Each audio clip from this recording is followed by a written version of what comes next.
Bom, pessoal, o meu computador ficou cheio, eu tive que cortar e eu vou dar continuidade sobre as diferenças entre laudo pericial e parecer técnico. A gente parou na parte de exame das provas, né? Então a gente fez a parte da coleta de provas, que a gente já explicou bem, e depois eu vou fazer um vídeo mais detalhado sobre essas fases. Agora a gente estava na fase de exame das provas. Então a gente vai analisar, examinar aquela prova para ver se ela é interessante para a gente ou não. Se aquele vestígio coletado vai se transformar num indício, né? Lembrando que ele evolui de vestígio para evidência, para depois virar indício, tá? Você vai verificar que o indício é a prova provada, tá? É a prova que já foi analisada e que tem uma ligação com o fato e uma relação de... A palavra tinha sumido da cabeça, mas seria um enlace vinculante, né? Um nexo de causalidade entre o fato ocorrido e aquela prova. Então isso é um indício, né? No artigo eu deixo bem claro a normatividade da palavra indício, tá? Que ela deriva e tem o seu maior peso lá no Código de Processo Penal, tá? Então, você obteve um dado ou uma evidência lá na cena pericial e agora você está examinando para ver se ela vai ser de interesse para você, né? Por exemplo, vamos dizer assim, numa coleta criminal, né, onde houve um assassinato, você encontrou no local um prego numa serraria ou serralheria. É normal ter um prego no local. Você vai capturar um prego daquele lá ou ele vai ser descartado? Muito provavelmente você vai descartar o prego. Então, para isso que existe a fase de exame das provas, tá? Bom, a terceira fase da normatividade das NBRs que eu cito lá no artigo, diz que temos que ter a terceira fase, que é a fase de análise. A gente já coletou, a gente já examinou que aquelas evidências são interessantes para a gente, já levantou elas para meios indiciais, né? Nós já transformamos elas em indícios, que é uma prova que já tem um vínculo, né, um nexo de causalidade com o fato. Então agora a gente vai fazer toda uma análise de todo o apanhado, existe metodologia para isso, para definir se ou quem, quais os motivos, né? Porque o perito ele tem que levantar o que aconteceu, como aconteceu, os motivos para aquilo que aconteceu e provavelmente citar, se possível, quem realizou aquele crime, né?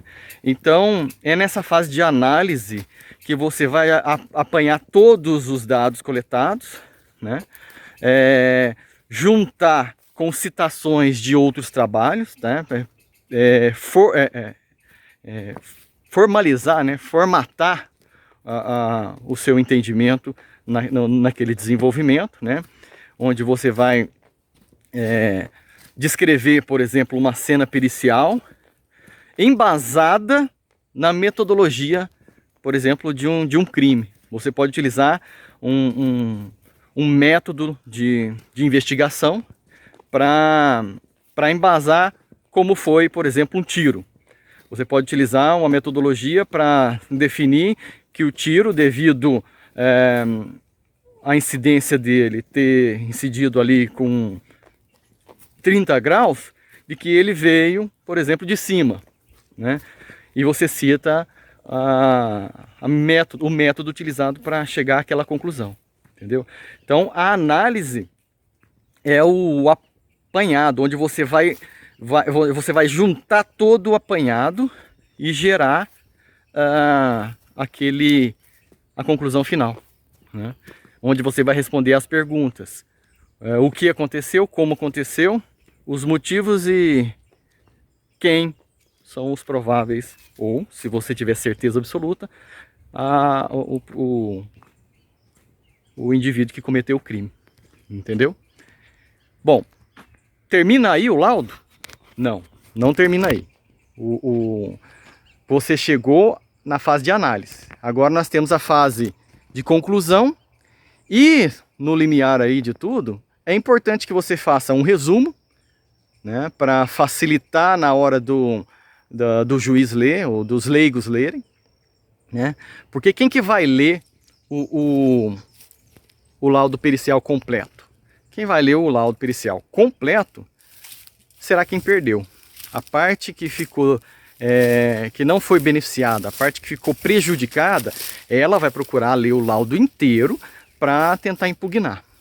E se você não utilizou todas as metodologias, se você não citou o método, se você não fundamentou muito bem cada fase, cada alegação, cada afirmação sua, ele vai contestar aquele fato, né? Porque, lembrando que o CPC fala, a apresentação, né? A apresentação do laudo é obrigação. E o laudo ele tem que ser fundamentado, né? Tem que ser fundamentado e tem que ser referenciado. Você utilizou esse método porque é o método que fulano de tal tem utilizado, o outro perito tem utilizado. Ou porque a academia sugere isso, ou porque o nosso Conselho Regional de Engenharia determina aquilo, né? Como, por exemplo, até a apresentação dos honorários, já existe fundamentação para isso, né? Existem metodologias que o Conselho, como por exemplo a Associação IBRAP, né? O Instituto de Pesquisas, Instituto Brasileiro de Perícia, traz para a gente. Então, quando você for apresentar um laudo, uma proposta de honorários, existe também metodologia para isso. Utilize a metodologia do IBRAP, por exemplo, que ela é citada inclusive pelo nosso conselho. O nosso conselho sugere que a gente utilize a IBRAP, né? E inclusive existe ela a nível estadual. Tem em Minas Gerais, tem em São Paulo, tem IBRAP em todo lugar. E cada local, devido à sua competência regional, eles adotam uma formalização diferente. Então procure utilizar, por exemplo, o método do local da perícia, né? Se você vai fazer uma perícia em São Paulo, utiliza o formulário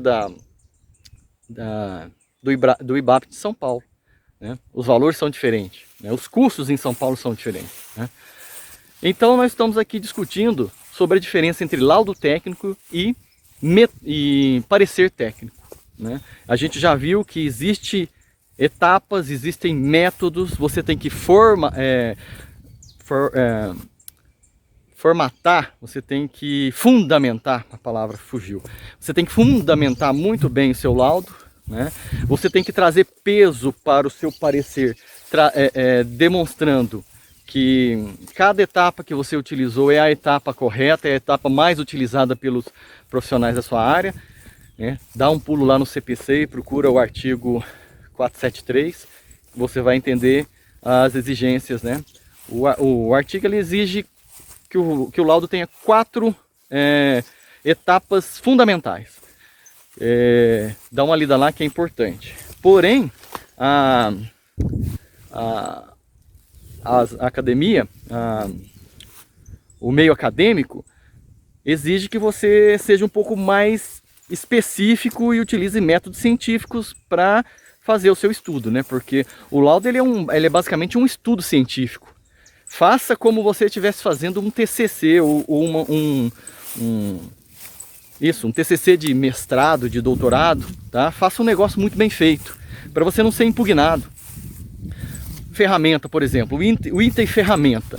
Se você não colocar no laudo o item ferramenta, como que a perícia, como que a parte prejudicada vai poder ter certeza que você utilizou a ferramenta específica ou configurada corretamente para aquela questão? como já aconteceu comigo. Eu já fui assistente técnico de uma perícia que o perito utilizou um medidor de temperatura, aqueles medidores de temperatura pistola que você mede a temperatura do ser humano, e ele também tem a função de superfície. Eu contestei porque ele utilizou a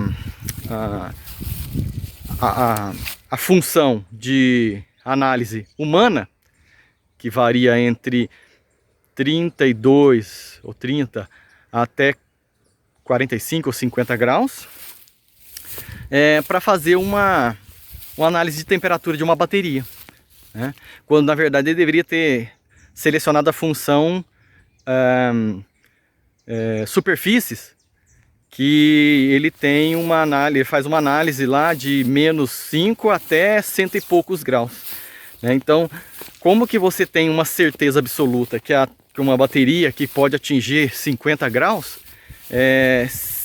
que a análise na configuração humana estava correta, né? Mesmo porque na configuração humana existe um nível, né, um percentual de dispersão bem diferente da dispersão da superfície.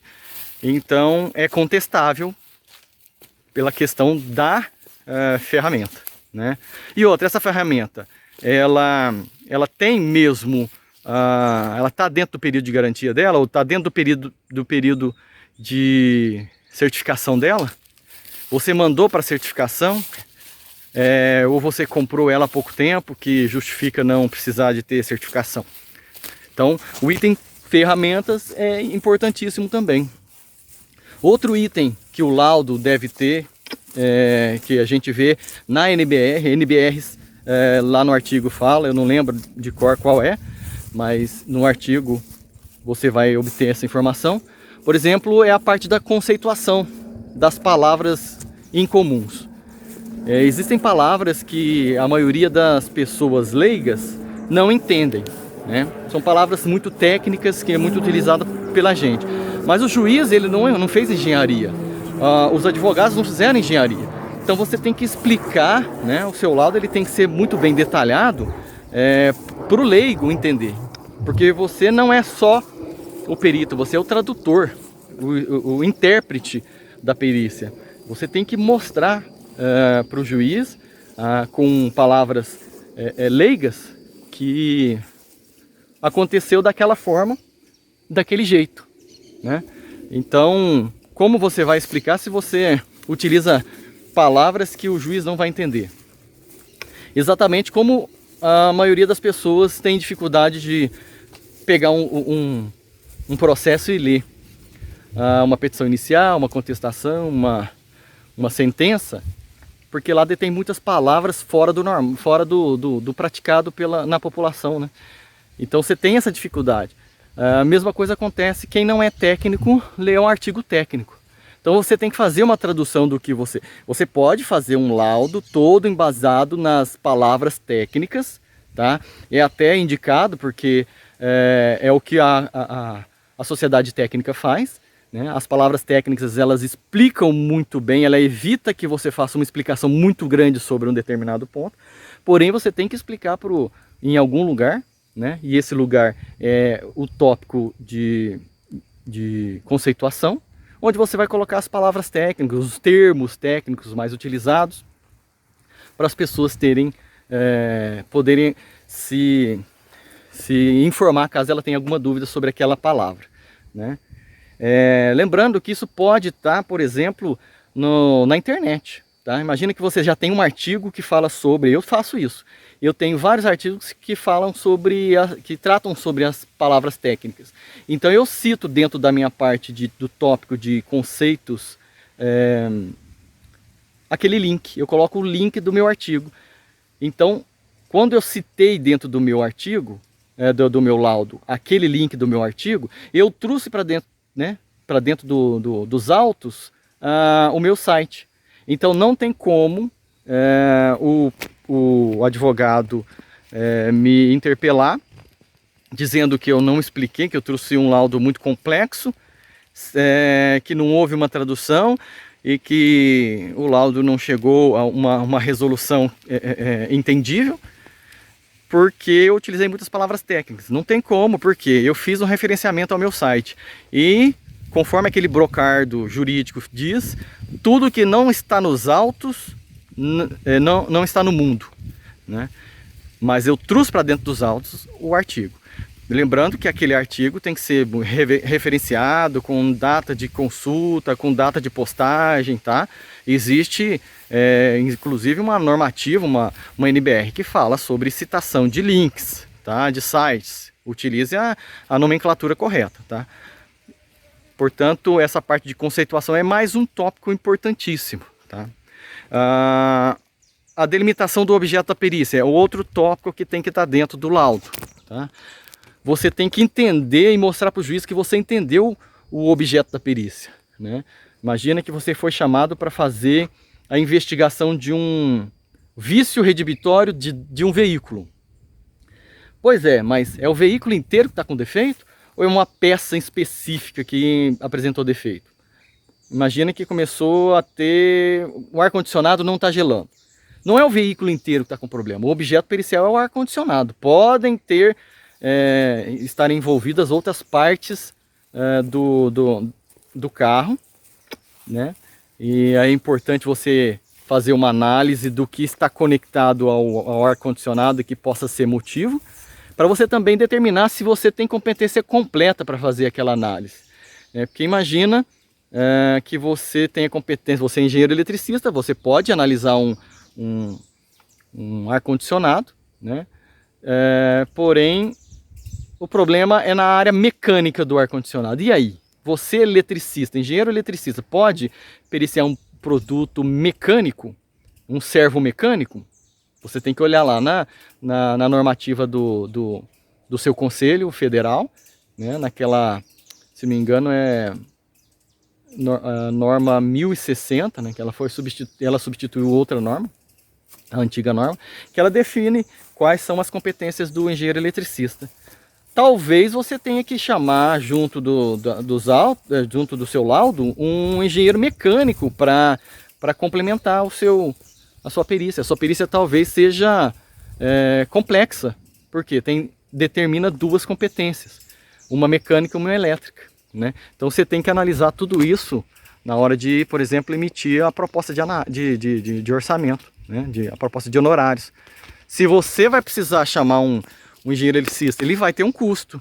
Então você tem que incorporar na proposta de honorários e explicar para o juiz que a sua proposta de honorários está naquele valor, porque o CPC diz que você tem que ser o perito especializado no objeto da perícia.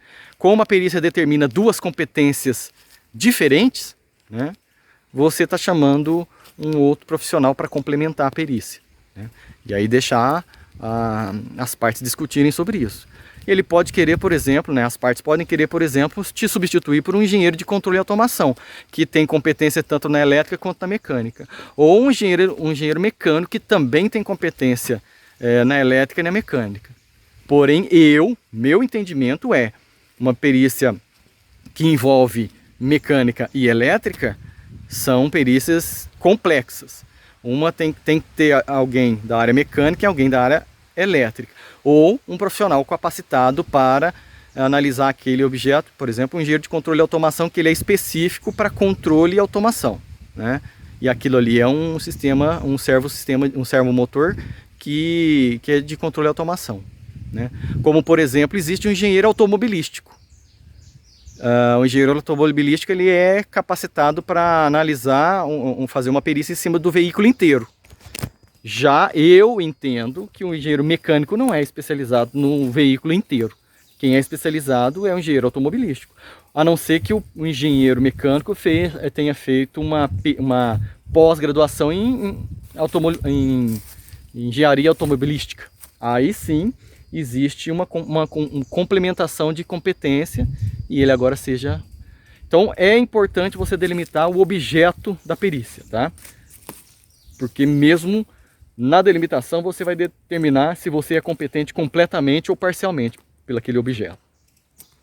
Outro item importante é a problematização. Você tem que colocar nos autos que você, explicando o que você entendeu do problema. Qual é o problema daquele litígio, daquele processo? O que a parte autora alega e a parte requerida alega? O que você entendeu daquela briga, daquela discussão? E porque se você entendeu errado e apresentar um laudo errado, onde você não tratou do assunto que as partes queriam que você tratasse, a culpa é sua, porque você não explicou para eles o que você entendeu, tá? Olha, a própria contestação, que é uma peça judicial, ela deixa bem claro que você tem que repetir o que foi alegado na petição inicial, tá? Depois vocês procurem sobre a peça jurídica chamada contestação. Ela é a peça principal da requerida, do réu, para impugnar tudo que foi alegado na inicial. Uma das partes dela é você repetir tudo que foi alegado na inicial para depois você contestar cada ponto, né? Você contrapor cada ponto alegado na petição inicial, que também é outra peça, utilizada pelo requerente, né? Da mesma forma, você tem que fazer isso no seu laudo. Por quê? Porque se algum momento, alguma das partes disser, não é essa discussão nos autos, você fez uma perícia inconclusiva, porque você não chegou no ponto que nós queríamos.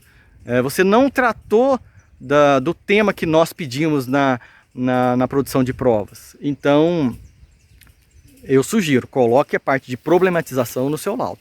Porque se você problematizar explicando para as partes que você entendeu daquele jeito e elas não contestaram a sua proposta de honorários, né? Isso você coloca na parte de proposta de honorários, tá?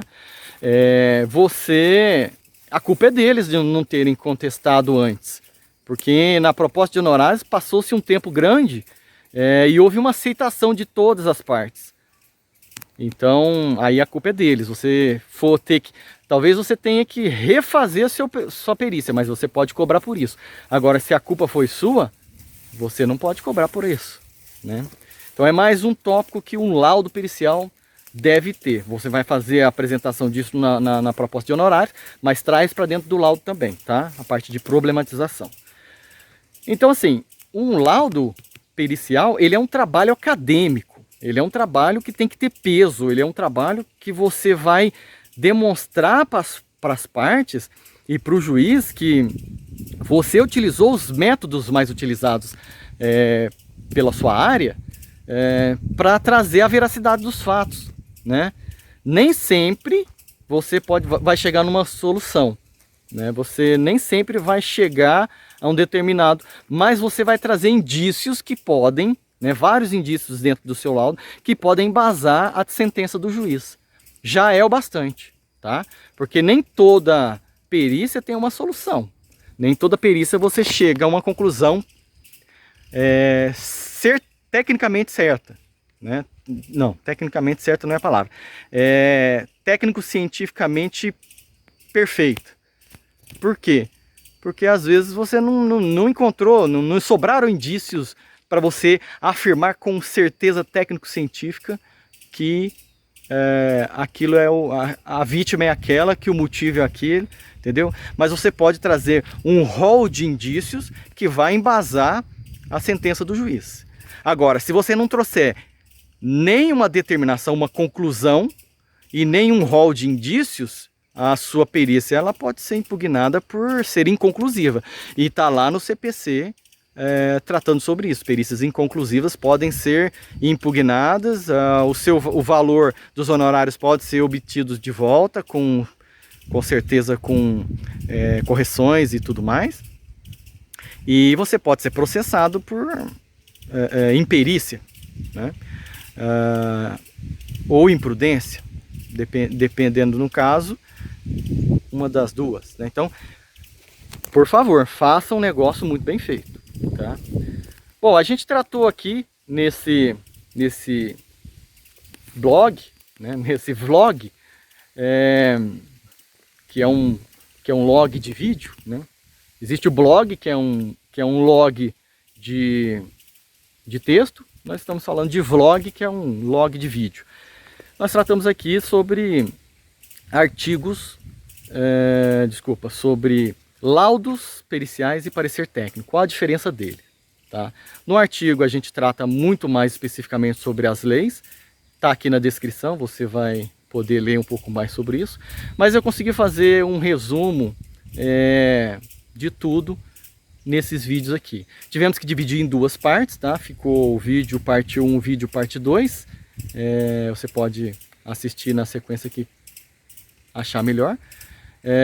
No primeiro a gente tratou até a parte da fase de exames e no segundo dos exames até a conclusão e também alguns tópicos importantes no laudo pericial, tá? Pessoal, eu vou ficando por aqui e mais curiosidades sobre a área da perícia eu vou trazendo para vocês no decorrer. Grande abraço a todos.